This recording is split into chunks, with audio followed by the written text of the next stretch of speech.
దేవుని వాక్యాన్ని మనం చదువుకుందాం. ఈరోజు మన కొరకు ఏర్పాటు చేయబడిన వాక్య భాగం ప్రసంగి గ్రంథము 5వ అధ్యాయము 2వ వచనం. ప్రసంగి గ్రంథము 5వ అధ్యాయము 2వ వచనం చదవండి.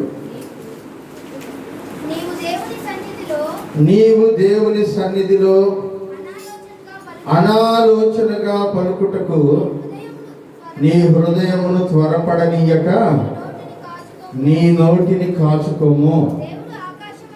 దేవుడు ఆకాశమందున్నాడు, నీవు భూమి మీద ఉన్నావు. కావున నీ మాటలు కొద్దిగా ఉండవలను. ప్రార్థించుకుందాం. కృపగల ప్రభువా, పరిశుద్ధుడా, మీ ఘనమైన నామానికి వందనాలు. నాయనా, ఈ సమయం మీ మాటల కొరకు మేము ఎదురు చూస్తూ ఉన్నాం. మాతో మాట్లాడుతారని ఆశ కలిగి ఉన్నాం. ఒక పక్క భయము, మరొక పక్క మీరు మాతో మాట్లాడుతున్నారన్న ఆనందం. ఈ రెండింటి మధ్యలో ఉన్నటువంటి మమ్మల్ని ఈ రోజున మీరు దర్శించండి. మా జీవితాలకు అవసరమైన విషయాలను మాట్లాడండి. మమ్మల్ని సరిచేయండి. నీ సన్నిధిలో విలువైనటువంటి మనుషులుగా నిలబెట్టుకొందురండి. అల్పుడను మీ పక్షంగా నిలబడడానికి నాకు అవకాశం ఇచ్చినందుకు కృతజ్ఞతాస్తుతులు చెల్లిస్తూ యేసయ్య నామములో ప్రార్థిస్తున్నాము తండ్రి. ప్రియమైన వారలారా, ఈ సంవత్సరం మనము పునరుద్ధరణ అనే అంశాన్ని ధ్యానం చేసుకుంటూ ఉన్నాం. పునరుద్ధరణ అంటే ఒకప్పుడు పోగొట్టుకున్న స్థానాన్ని మరలా సంపాదించుకోవడం. దాన్ని పునరుద్ధరణ అంటారు. ఆ పునరుద్ధరణ అనే దానిలో భాగంగా మనుషుల జీవితాల్లో మార్చబడాల్సిన విషయాలు ఏంటి, పునరుద్ధరించబడాల్సిన విషయాలు ఏమిటి, ఈ విషయాన్ని ధ్యానం చేసుకుంటూ గడిచిన 4 వారాలుగా మీ విశ్వాసమును నేను బాగు చేసేదను అని చెప్పిన యేసయ్య మాటల్ని మనం ధ్యానం చేసుకున్నాం. ఈరోజు దేవుడు మనం మార్చుకోవలసిన మరొక విషయాన్ని గురించి మనతో మాట్లాడుతూ ఉన్నాడు. దేవుడు నాతో మాట్లాడాలి, కష్టమైన ఇబ్బంది అయినా వింటాను అన్నాళ్ళు ఒకసారి దేవుని స్తోత్రం చెప్పండి. ఈ హల్లెలూయా లాస్ట్ కాకుండా మధ్యలో ఏం మాట్లాడినా. అందుకని కొంచెం శ్రద్ధగా వాక్యాన్ని వెళ్దాం. ఈరోజు దేవుడు మనం సరి చేసుకోవలసిన అంశం ఏంటని చెప్తున్నాడంటే, మన మాటలని సరి చేసుకోవాలి. ఏం సరి చేసుకోవాలంట? మన మాటలు. ప్రపంచంలో అన్నిటికంటే పెద్ద ఆయుధం ఏంటో తెలుసా? నాలుక. ఏంటి? నాలుక. చాలా చిన్నదిగా కనబడుతుంది, కానీ ఎఫెక్ట్ మాత్రం చాలా పవర్ఫుల్గా ఉంటుంది. నాలుకకు ఉన్నటువంటి బలము అణుబాంబుకు కూడా లేదు. అంత శక్తివంతమైనటువంటిది నాలుక. మరి దేవుడు అంటున్నాడు, ఈ నాలుకని లేకపోతే ఈ నోటిని, నీ మాటల్ని సరి చేసుకోవలసిన పరిస్థితిని నీ ఎదుట నేను చూపిస్తాను అని దేవుడు చెప్తూ ఉన్నాడు. అందుకే మనం చదువుకున్న ఈ వాక్యంలో 2వ వచనంలో, నీవు దేవుని సన్నిధిని అనాలోచనగా పలుకుటకు నీ హృదయమును తొందరపడనీయక నీ నోటిని కాచుకోము. దేవుడు ఏం చేస్తున్నాడంట? నీ నోటిని కాచుకోము అని చెప్తున్నాడు.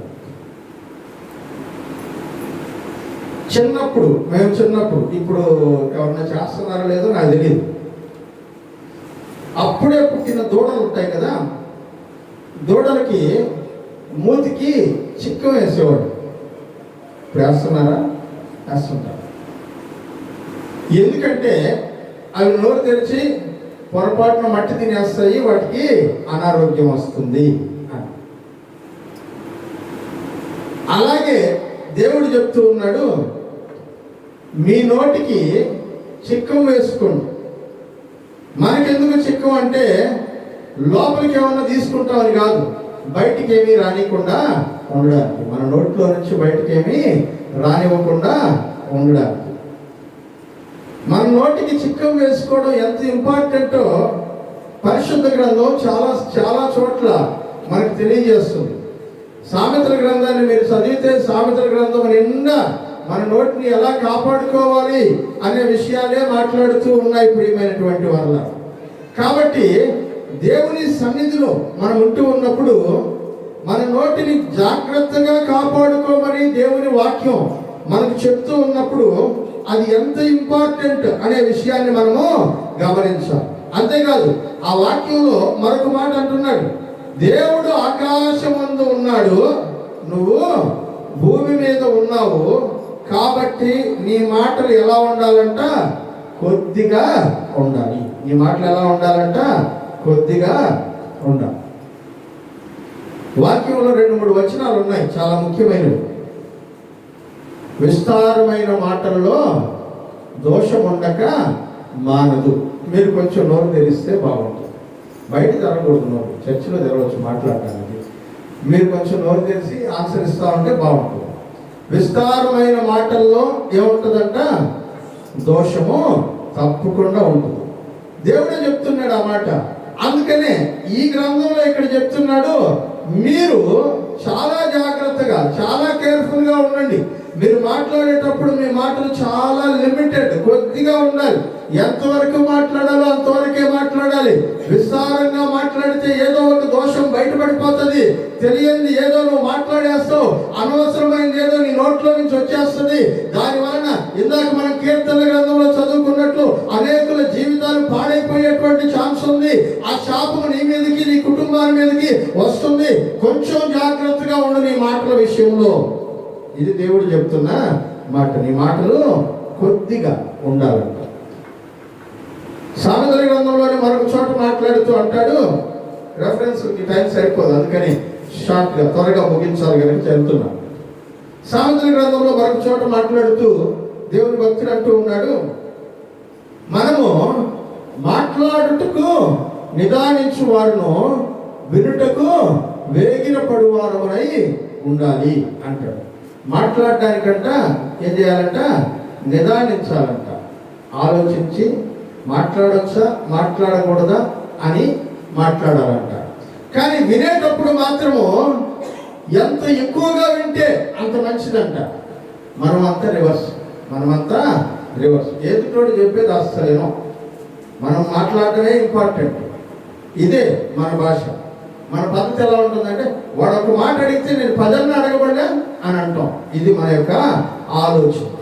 దేవుని వాక్యం తెలియజేస్తున్న పద్ధతి, క్రైస్తవులకు ఉండాల్సినటువంటి ఆలోచన విధానం, క్రైస్తవులు నడుచుకోవాల్సినటువంటి పద్ధతి ఇది కాదు ప్రియమైనటువంటి వాళ్ళ. అందుకనే నీ నోటిని ఎంత కంట్రోల్లో పెట్టుకుంటావో నీ లైఫ్ కూడా అంత కంట్రోల్లో ఉంటుందని దేవుని వాక్యము తెలియజేస్తుంది. జీవితాన్ని అదుపులో పెట్టుకోవాలంటే ముందు నోటిని అదుపులో పెట్టుకోవాలి. అదే భక్తుడు ఇక్కడ తెలియజేస్తూ ఉన్నాడు, నీ నోటిని కాచుకునుము, నీ నోటిని కాపులా ఉంచుకో. అసలు ఏం మాట్లాడకుండా చాలా జాగ్రత్తగా 1కి 10 సార్లు ఆలోచించి మాట్లాడు.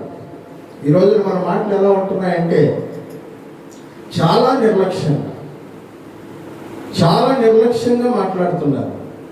ఇది మాట్లాడితే ఎవరైనా విని ఈ విషయాలను ప్రక్కన ఇంకెవరితో అయినా మాట్లాడితే వాళ్ళ పరిస్థితి ఎలా ఉంటుంది అనే విషయం గురించి మనం మర్చిపోతున్నాం ప్రియులారా.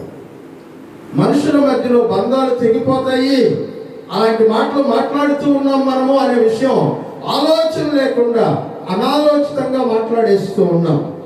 అలా మాట్లాడటం వలన అనేక హృదయాలు గాయపడుతూ ఉన్నాయి.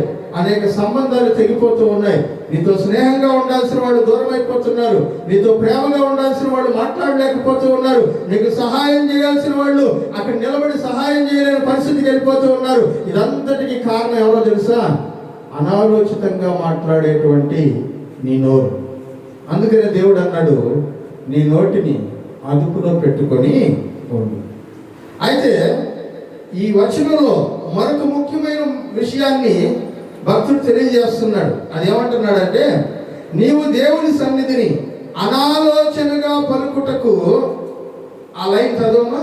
నీవు దేవుని సన్నిధిని ఆ అనాలోచనగా పలుకుటకు నీ హృదయమును త్వరపడనీయక. ఏం తొందరపడకూడదంట. అదేంటది? ఇందాకేం కాచుకోమన్నాడు దేవుడు? నోటిని కాచుకోమన్నాడు. ఇప్పుడు ఏం చెప్తున్నాడు? దేన్ని తొందరపడనీయద్దు అంటున్నాడు. ఏంటి రెండింటి మధ్యలో రిలేషన్? హృదయం తొందరపడడం ఎందుకు, నోరు మాట్లాడడం, ఈ రెండింటికి మధ్యలో ఏమిటి సంబంధం? యేసయ్య అన్నాడు, హృదయము నిండిన దానిని నోరు మాట్లాడుతుంది. హల్లెలూయా, హల్లెలూయా. నాకు తెలుసు ఈ హల్లెలూయా సౌండ్ తగ్గుతుందని. మాటలు పెరిగే కొద్దీ సౌండ్ తగ్గుతూ ఉంటుంది. నాకు తెలుసు. హృదయము నిండిన దానిని ఏం మాట్లాడుతుందంట? నోరు మాట్లాడుతుంది. ఒక మాట అనేసిన తర్వాత ఏదో తెలియకన్నానులే అని అనడానికి వీలు లేదు. ఎందుకంటే అది ఎక్కడి నుంచి వచ్చిన మాట అంట? హృదయంలో నుంచి వచ్చిన మాట. నీ మనసులో దాన్ని ఆలోచించుకుంటూ ఉన్నావు కాబట్టే అలా అనగలిగావు. నీ మనసులో ఒక చెడు తలంపు కలిగింది కాబట్టే మరొకరి గురించి చెడ్డగా మాట్లాడగలిగావు. నీ మనసులో ఒకరిని గురించినటువంటి భావోద్రేకం కలిగింది కనుకనే నువ్వు భావోద్రేకంతో మాట్లాడగలుగుతూ ఉన్నావు. నీ మనసులో ఏమైతే ఉందో అది నీ నోట్లో నుంచి బయటకు వచ్చేస్తుంది. అందుకనే దేవుడు అంటూ ఉన్నాడు, రెండింటిని కంట్రోల్లో పెట్టుకోవాలి. ఇప్పుడు మనం చదివినప్పుడు నీ నోటిని కాచుకును అని అన్నాడు. ఇప్పుడు నోటితో పాటు దేన్ని కూడా కంట్రోల్ చేసుకోవాలంట? నీ హృదయమును కూడా కంట్రోల్ చేసుకోవాలి. హృదయాన్ని గురించి మరొక రోజు మాట్లాడుకుందాం, సమయం లేదు కనుక ఇంకొక రోజు దాని గురించి మాట్లాడుకుందాం. కానీ ఈ రోజు అయితే దేవుడు మనకు ఒక మాట చెప్తున్నాడు, హృదయము నిండిన దానిని నోరు మాట్లాడు. నీ మనస్సులో ఏదైతే మెడిటేట్ చేస్తున్నావో, ఆలోచిస్తూ ఉన్నావో, పదే పదే దేన్నైతే అనుకుంటూ ఉన్నావో అవే నీ నోట్లో నుంచి బయటికి వచ్చేస్తాయి. నీ హృదయంలో అవి ఉండలేవు. ఉండలేనటువంటివి ఏమైపోతాయంట? బయటికి వచ్చేస్తాయి. బాగా చికెన్ తిన్నారనుకోండి, తిన్న తర్వాత కొంతమందికి లోపల అల్సర్ ఏముంటుంది? చెప్పండి చెప్పండి, ఏముంటుంది లోపల? అల్సర్. అల్సర్ అంటే కడుపు మంట. ఏంటి అది? రెండు అర్థాలు ఉన్నాయి. నేను మొదటి అర్థంలోనే చెప్తున్నాను, నేను రెండో అర్థాలు తీసుకోబాకండి. అల్సర్ అంటే కడుపు మంట. లోపల ఏమవుతుంది? మనం తిన్నటువంటి ఆహారం జీర్ణం అవుతూ ఉన్నప్పుడు లోపల కొంచెం గ్యాస్ ఫామ్ అవుతుంది, కానీ అది బయటికి రాదు. లోపలే ఉండి మనల్ని ఇబ్బంది పెడతా ఉంటుంది. అందుకని ఏం చేస్తాము? ఒక గ్లాసులో థమ్స్అప్ తాగుతాం, లేకపోతే ఏదైనా కార్బోనేటెడ్ డ్రింక్ ఒకటి తాగుతాం. ఎందుకంటే లోపల ఉన్నది ఏమవుతుంది అన్నప్పుడు ఎక్స్ట్రా ఉన్నటువంటి గ్యాస్, ఉండాల్సిన దానికంటే ఏదైతే ఎక్స్ట్రా గ్యాస్ ఫామ్ అయిందో అదంతా కూడా ఏమవుతుందంట? బయటికి వస్తుంది. దేంట్లో నుంచి బయటకు వస్తుంది? నోట్లో నుంచి బయటకు వస్తుంది. ఏసై చెప్తుండేది కూడా ఇది. నీ హృదయంలో ఏదైతే జీర్ణమవుతూ ఉందో దాని యొక్క ఎఫెక్ట్ మాటల రూపంలో బయటకు వచ్చేస్తుంది. మీరు అనుకుంటున్నట్లు ఎవ్వరూ ఏ మాట అనాలోచితంగా మాట్లాడు, తెలియకుండా మాట్లాడేసేమో అనడానికి అవకాశము లేదు. వాళ్ళ ఆలోచన వేరే ఉండి మాట్లాడుండొచ్చు, కానీ ఏ మాటని తెలియకుండా మాట్లాడాల. ప్రతి ఒక్కరూ వాళ్ళ మాటలు తెలిసే మాట్లాడుతున్నారు.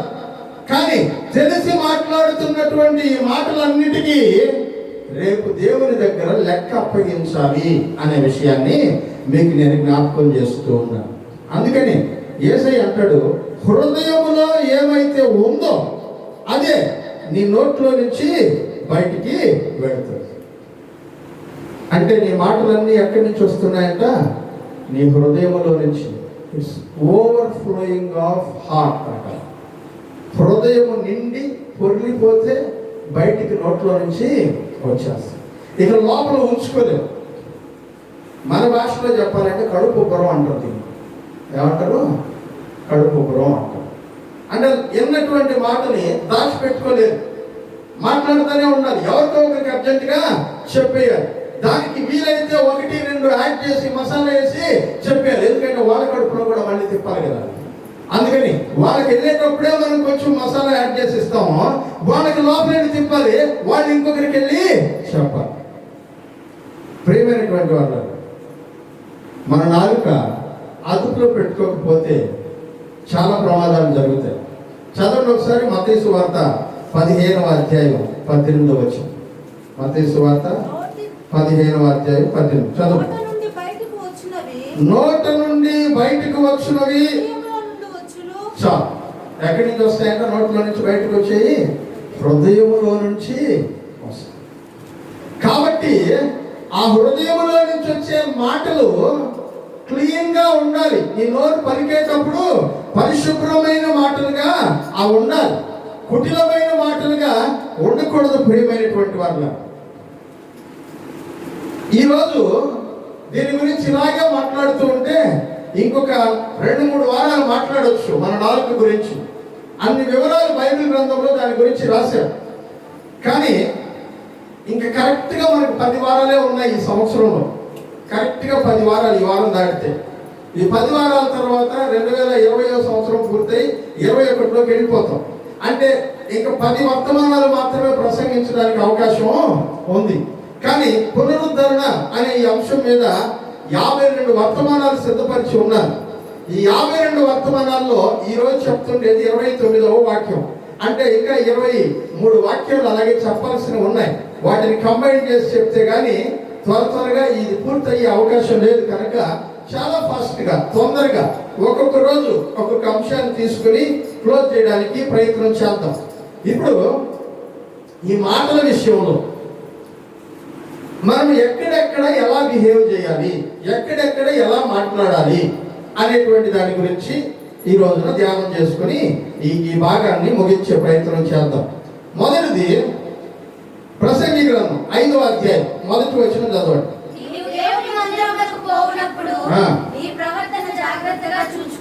ఏంటంట? దేవుని మందిరానికి పోయేటప్పుడు నీ ప్రవర్తన జాగ్రత్తగా చూసుకో. ఫస్ట్ దేవుని మందిరంలో మనం ఎట్లా ఉండాలి, దేవుని మందిరంలో మనం ఎట్లా ఉండాలి, మన మాటలు ఎలా ఉండాలి. ఈరోజు మన అంశం అదే. అక్కడ దేవుని మందిరంలో వెళ్ళేటప్పుడు నీ ప్రవర్తన జాగ్రత్తగా చూసుకుని అని చెప్పేసి ఆపేన దాన్ని కంటిన్యూషన్లో 2వ వచనం చెప్తున్నాడు. నువ్వు దేవుని సన్నిధిలో అనాలోచనగా పలుకుటకు నీ హృదయమును తొందరపడనీయక నీ నోటిని కాదుకోను. దేని గురించి చెప్తున్నాడంట? జాగ్రత్తగా ఉండు దేవుని మందిరానికి వెళ్ళినప్పుడని. నీ నోటిని గురించి. దేని గురించి చెప్తున్నాడంట? నీ నోటిని గురించి చెప్తున్నాడు. దేవుని మందిరంలో మనం ఎలా మాట్లాడాలి, ఏం మాట్లాడాలి, అసలు ఎట్లాంటి వాళ్ళకి దేవుని మందిరంలో ఉండేటువంటి అర్హత ఉంది, దీని గురించి ఈరోజు ధ్యానం చేసుకుందాం. కీర్తనల గ్రంథము 15వ కీర్తన. కీర్తనల గ్రంథంలో నుంచి 15వ కీర్తన 2-3 వచనాలు చదువుకుందాం.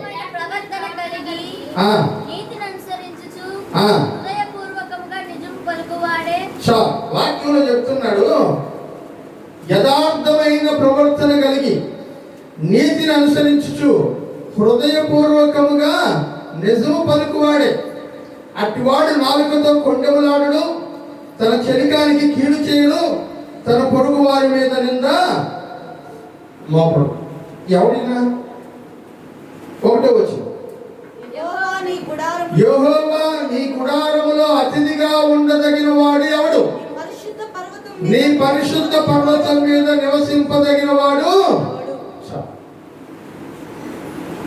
నీ మందిరంలో గెస్ట్గా ఉండాలంటే ఏ క్వాలిఫికేషన్స్ ఉండాలి? దేవుని మందిరంలో వెళ్ళి మనం కూర్చొని కొంచెంసేపు గడిపి రావాలంటే మనకి ఎట్లాంటి క్వాలిఫికేషన్ ఉండాలి?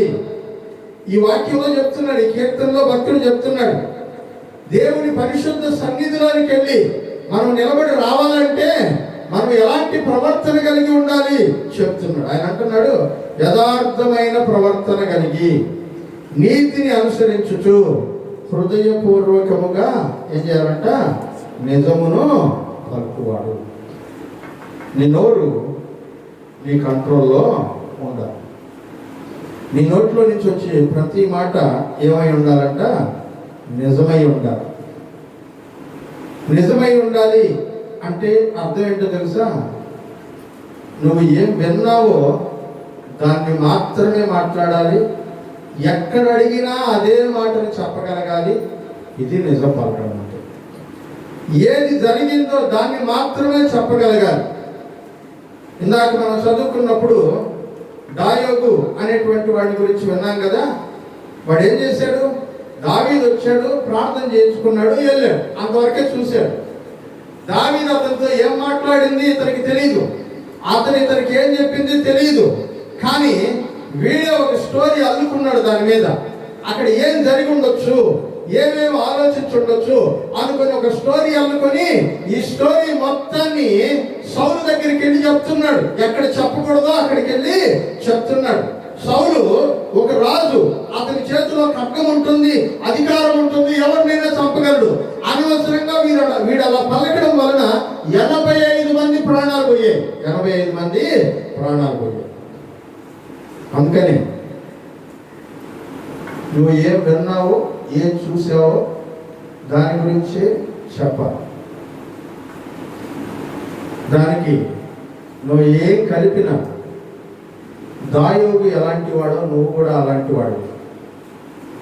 దాయోగుకి ఏం జరగాలని దావీదు భక్తుడు కోరుకున్నాడో మీరు ఇంటికి వెళ్ళి 6వ వచనం నుంచి 15వ వచనం వరకు 109వ కీర్తన చదవండి. జీవితంలో మళ్ళా ఎప్పుడు మసాలా మాటలు చెప్పండి. ఎందుకంటే అంత భయంకరమైనటువంటి పనిష్మెంట్ అక్కడ చెప్పబడింది. అట్లాంటి శిక్షని ఎవ్వరూ పొందకూడదని నేను కోరుకుంటూ ఉన్నా.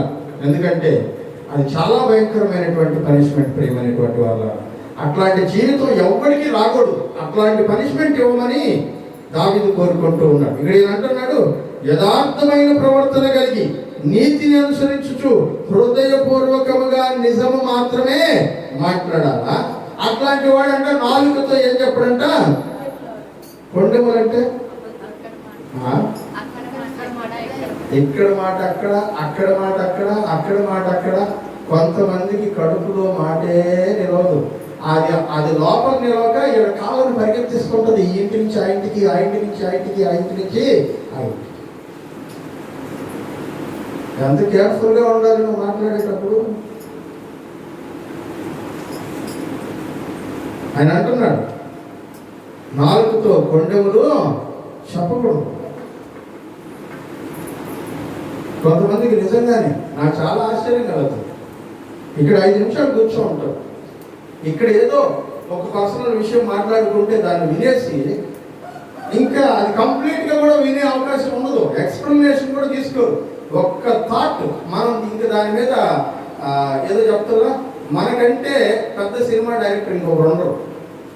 అల్లి అల్లి అల్లి స్టోరీని బాగా రక్తి కట్టించేస్తారు. మీరు చెప్పింది యాజిటీజ్గా సినిమా తీసేస్తే బంపర్ 365 రోజులు దాటిగా ఆడుతుంది. 5 షోలు, ఏం ఇబ్బంది లేదు. బ్రహ్మాండంగా ₹1,00,00,000 కలెక్షన్ వచ్చేస్తుంది. ఎందుకంటే మీరు పూర్తిగా వింటారు, ఒక్క మాట వింటారు, దాని మీద అడుగుతారు అనమాట. ఆ డైరెక్టర్లు ఎవరు ఇలాంటి వాళ్ళని పట్టుకోకుండా ఎవరెవరిని పట్టుకుంటారు స్క్రీన్ ప్లే రాయడానికి. నన్ను అడిగితే నేను చెప్తాను, మా చర్చ వాళ్ళకి అడిగిరండి, బ్రహ్మాండంగా ఆడతారు స్టోరీ అని చెప్తాను. ప్రియమైన వాళ్ళారా, కొండములు చెప్పడం చాలా భయంకరమైనటువంటి విషయం. వాక్యంలో చెప్తున్నాడు, అలాంటి వాడు నాలుకతో కొండములాడు తన చెలికానికి కీడు. ఏదో ఒక సీక్రెట్, ఏదో ఒక రహస్యం నీ స్నేహితుడి విషయమే నీకు తెలిసింది, స్నేహితుడనే కదా నీకు చెప్పుకుంటాడు, నాకు ఇష్టమైన వాడనే కదా నీతో మాట్లాడుంటాడు. ఎవరితో చెప్పుకోలేని విషయాలు నీతో చెప్పాడంటే నీకు ఎంత గౌరవం ఇస్తుంటాడు అవతల వాడు. దాన్ని తీసుకెళ్ళి పైసా ఖర్చు లేకుండా పబ్లిసిటీ చేసేసి అవతల వాడికి ఎంత కీడు చేస్తున్నావు. దేవుడు అంటున్నాడు, అట్లాంటి వాడు నా మందిరంలో కూర్చునేదానికి అర్హత లేదు, ఛాన్సే లేదు. అంతే కదా, యెహోవా నీ గుడారంలో అతిథిగా ఉండదగిన వాడు. అట్లాంటి వాడికి దేవుని మందిరంలో కూర్చునే ఛాన్స్ లేదు. ఒకవేళ కూర్చుంటే చాలా భయంకరమైన పనిష్మెంట్ ఎదుర్కోవాల్సి వస్తుంది. కొండములు ఆపకూడదు, ఆపండి. ఒకరి గురించి ఇంకొక చోట, ఇంకొకరి గురించి ఇంకొక చోట చెప్పడం మానే. ఇద్దరు మనుషులు కూర్చొని మాట్లాడుకుంటున్నామంటే నీ విషయం నాతో, నా విషయం నీతో మాట్లాడుకోవాలి. మూడో వ్యక్తి గురించి, మన మధ్యలో లేని వ్యక్తి గురించి మాట్లాడనే పోవాలి. మూడో వ్యక్తి గురించి మాట్లాడుతున్నామంటే దాని అర్థం ఏంటో తెలుసా? కొండములు ఆడుతూ ఉన్నావు అని అర్థం. మనం ఉన్నప్పుడు ఎదురుగా నువ్వు నేను ఏం మాట్లాడుకుంటున్నావో అదే బయటికి వెళ్ళిన తర్వాత కూడా మాట్లాడాలి. మనిషి ముందు ఒక మాట, మనిషి వెనకాల ఒక మాట మాట్లాడడం సంస్కారం కాదు ప్రియమైనటువంటి వాళ్ళు. అలాంటి సంస్కారహీనమైనటువంటి వాళ్ళు దేవుని మందిరంలో ఉండడానికి వీల్లేదు.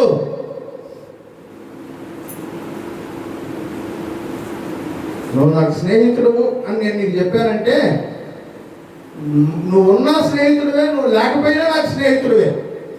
నువ్వు నా కళ్ళ ముందు కనబడుతున్నా స్నేహితుడివే, కనబడకపోయినా స్నేహితుడివే. నువ్వు నా కుమార్తె అని ఎవరి గురించి అయినా చెప్పానంటే ఆ కుమార్తె అనే భావన నువ్వు నా కళ్ళెదుటున్నా కుమార్తెనే, నా కళ్ళెదుట లేకుండా కుమార్తె. నువ్వు నా సహోదరివి, చెల్లెలివి అని చెప్పానంటే నా కళ్ళెదుట నువ్వు ఉన్నా చెల్లెలివే, లేకపోయినా చెల్లెలివే. ఉన్నప్పుడు చెల్లెలా అని బయటికి వెళ్ళిపోయిన తర్వాత మరొక రకంగా మాట్లాడేటువంటి స్వభావము ఉండకూడదు. ఎదురుగా ఉన్నప్పుడు నా సహోదరుడు అన్న అని పిలిచి బయటికి వెళ్ళిపోయిన తర్వాత మరొక రకంగా మాట్లాడేటువంటి స్వభావము ఉండకూడదు.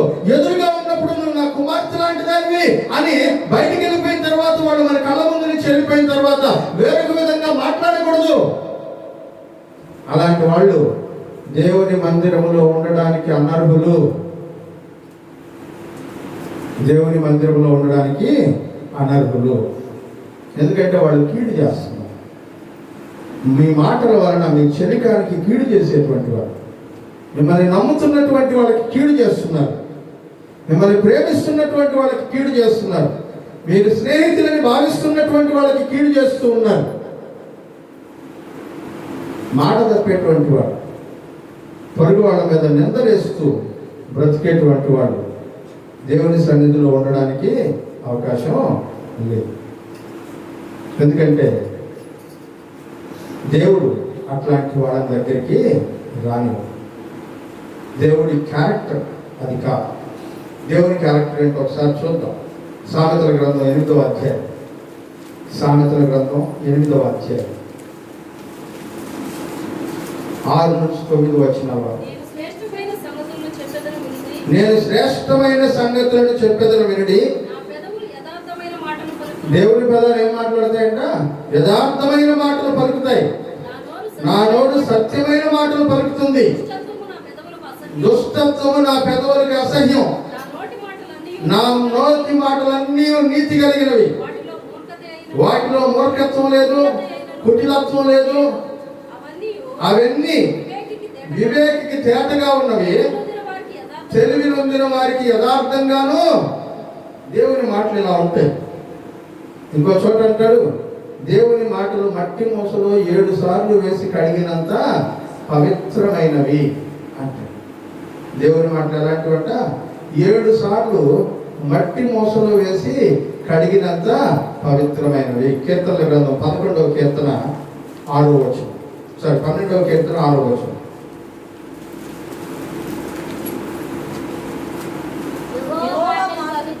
యెహోవా మాటలు పవిత్రమైనవి, అవి మట్టి మూసలో 7 మార్లు కడిగి ఊదిన వెండి అంత పవిత్రమైనవి. దేవుని మాటలు అంత పవిత్రంగా ఉంటాయి కనుకనే దేవుడు తన మందిరంలోనికి వచ్చేటువంటి వాళ్ళ మాటలు కూడా అంతే పవిత్రంగా ఉండాలని కోరుకుంటూ ఉన్నాడు. మనం ఎలా ఉంటున్నామంటే ఒక నాలుకతో దేవుణ్ణి స్తుతిస్తున్నాం, అదే నాలుకతో ఇంకొకరిని శపిస్తున్నాం. ఇది మన స్థితి. దేవుని మందిరంలో నీ పెదాలు యథార్థంగా దేవుని ఆరాధిస్తున్నట్లు కనబడుతున్నాయి. బయటికి వెళ్ళిన తర్వాత అవే పెదాలు ఇంకొకరిని గురించి చాడీలు చెప్పుకుంటూ బ్రతుకుతున్నాయి. రెండు ఆల్టర్నేట్స్ ఉన్నాయి దీనికి. దేవుడు అంటాడు, నీ అంతట నువ్వు నీ నాలుకని బాగు చేసుకోగలను అని అనుకుంటే నా దగ్గర ఒక రెమెడీ ఉంది. అలా కాదు, నా వల్ల కావట్లేదు ప్రభువా, నువ్వు యాక్షన్ తీసుకో అంటే ఇంకొక పద్ధతి ఉంది. ఈ రెండిట్లో ఏది కావాలి అనే దాన్ని ఆలోచిద్దాం.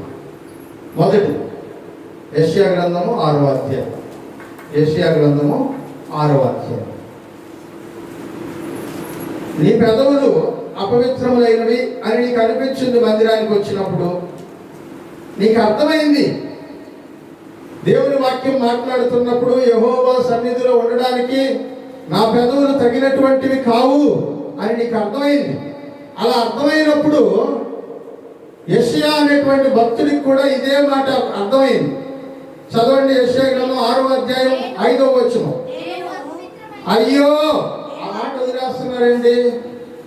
చదవండి, అయ్యో నేను అపవిత్రమైన పెదవులు గలవాడను, అపవిత్రమైన పెదవులు గల జనుల మధ్య నివసించువాడను, నేను దర్శించుకుని రాజును సైన్యములకు అధిపతి యెహోవాను నేను కన్నులారా చూచి తినని అనుకుంటుని. ఈయన దేవుని సన్నిధిలో ఉన్నాడంట.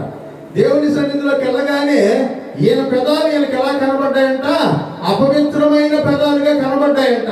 ఈ అపవిత్రమైనటువంటి పెదాలుగా కనబడుతూ ఉండగా ఆయన అంటున్నాడు, అయ్యయ్యో, ఆ దేవుని సన్నిధిలోనికి ఇట్లాంటి అపవిత్రమైన పెదాలు పెట్టుకొని నేను వచ్చాను, నేను చచ్చిపోతాను ఈరోజు అని భయం వేసి గట్టిగా కేకలు వేస్తే దేవుడు అన్నాడంట, నా దగ్గర ఒక మందు ఉంది, వాటికి ఏంటో చదువుదాం. చదువు ఆలోచన.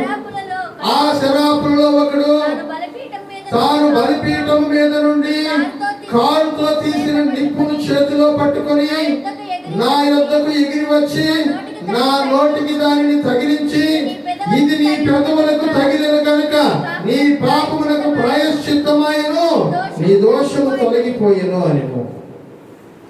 మొదటి మంది ఏంటంటే మనకు మనం బాగు చేసుకుంటాము అంటే దేవుడు ఇచ్చే మందు. హాస్పిటల్కి వెళ్తే కొన్ని వ్యాధులకి 2 ట్రీట్మెంట్లు చెప్తారు. నేను మీకు చెప్పాను, చర్చిలో, పెనుబర్తి చర్చిలో పద్మమ్మ అనే ఒక సహోదరి గుండె జబ్బుతో బాధపడుతుంది, ప్రార్థన చేయండి, శుక్రవారం ప్రార్థనకు వచ్చేవాళ్ళని చెప్పాను. డాక్టర్ దగ్గరికి వెళ్తే ఆవిడకి డాక్టర్లు ఏం చెప్పారంటే 2 ట్రీట్మెంట్లు ఉన్నాయి నీకు. ఫస్ట్ ట్రీట్మెంట్ చచ్చిపోయేదాకా మందులు వాడుతూనే ఉండాలి. రెండో ట్రీట్మెంట్ ఆపరేషన్ చేయాలి. రెండో ట్రీట్మెంట్ ఆపరేషన్. ఈ రెండింటిలో ఏది కావాలన్నా నువ్వు చేయొచ్చు. అలాగే ఇప్పుడు దేవుడు కూడా చెప్తున్నాడు, నీకు సులభంగా ట్రీట్మెంట్ జరిగే విధానం నీ అంతటి నువ్వు వాడతానంటే నీ దగ్గర ఒక ట్రీట్మెంట్ పెడుతున్నాను. ఏంటంటే అది బలిపీఠం మీద నుంచి కాలుతున్నటువంటి నిప్పును ఒకదాన్ని తీసుకుని వచ్చి నీ పెదాల మీద పెడతాను, నీ నాలుక మీద పెడతాను. ఏవైతే అపవిత్రమైన మాటలు పలుకుతున్నాయో ఆ నోటిని ఒకసారి కాలుస్తాను, ఆ నోటిని ఒకసారి కాలుస్తాను. అప్పుడు అవి పవిత్రం అవుతాయి. Number 1 treatment. రెండో ట్రీట్మెంట్ ఏంటో చూద్దాం. కీర్తనల గ్రంథము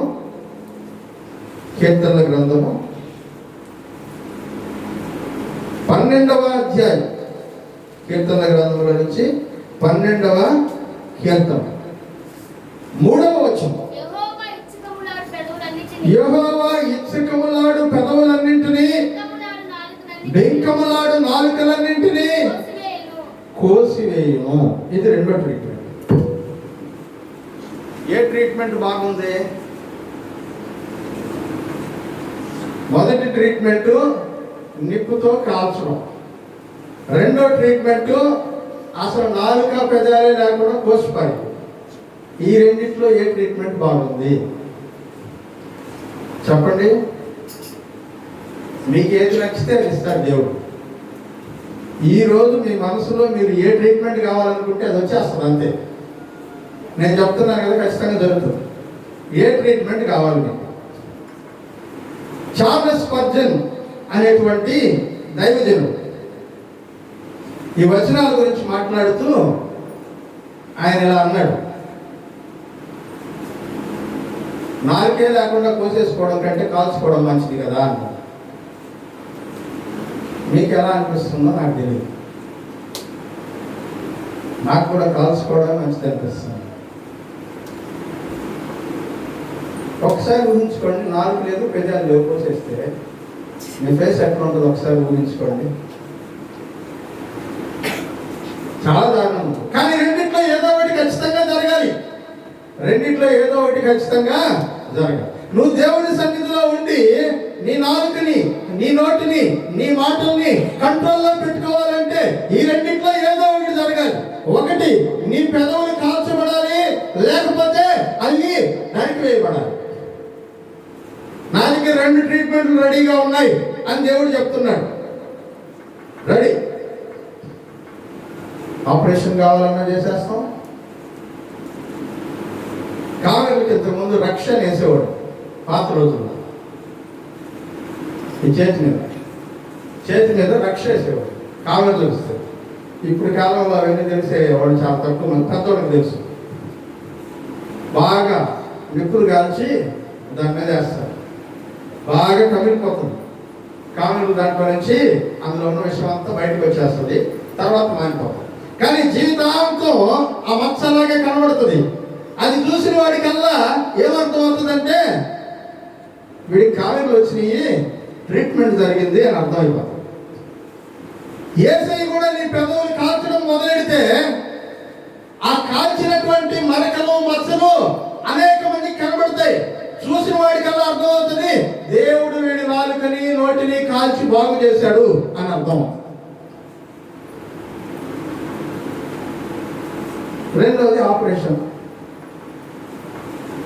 ఆయన ఏ టైప్లో చేస్తాడో నాకు తెలియదు. ఆపరేషన్ మాత్రం చేస్తానని చెప్పాడు. అది లేజర్ ట్రీట్మెంటా, లేకపోతే మొద్దుగచ్చితో నరకడమా, లేకపోతే ఆపరేషన్లో వాడే కత్తిర్లు వాటిని నరకడమా నాకు తెలియదు. కానీ యెహోవా ఎచ్చకములాడు పెదవులన్నింటినీ, బెంకములాడు నాలుకలన్నింటినీ కోసివేయును. ఈ రెండింటిలో మీకు ఏ ట్రీట్మెంట్ కావాలి?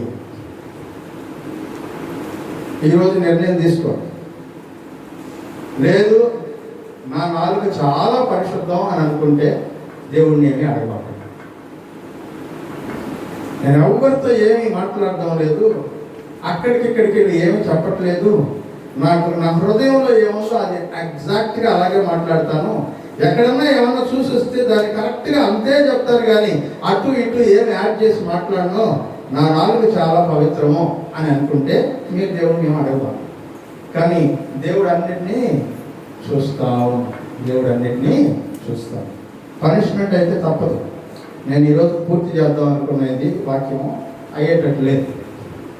కానీ ఈ ఒక్క అంశంతో మాత్రమే దేవుడు మీతో మాట్లాడడానికి అవకాశం ఇచ్చాడు. నువ్వు దేవుని సన్నిధిలో ఉన్నావు, దేవుని మందిరంలో ఉన్నావు. ఇక్కడ దేవుడు ఉన్నాడు. ఇది నమ్ముతున్నటువంటి వాళ్ళు ఒకసారి దేవుని స్తోత్రం చెప్పండి. నాతో మాట్లాడుతున్నది దేవుడు అనేవాళ్ళు ఒకసారి దేవుని స్తోత్రం చెప్పండి. కాదు మా పాస్టర్ కోపంతో మాట్లాడుతున్నాడు అనేవాడు కూడా ఒకసారి దేవుని స్తోత్రం చెప్పండి. అప్పుడు దేవుడు మాట్లాడుతున్నాడు అనేది నిజమైతే దేవుని మాట వినడం కూడా అంత ఇంపార్టెంట్. తలలో ఉంచండి, మోకరించండి, ప్రార్థన చేసుకోండి.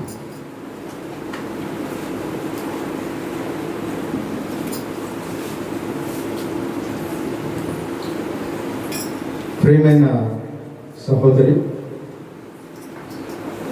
ప్రియమైనటువంటి సహోదరుడా, పరిశుద్ధ గ్రంథం చాలా చాలా సూటిగా మాట్లాడే గ్రంథం.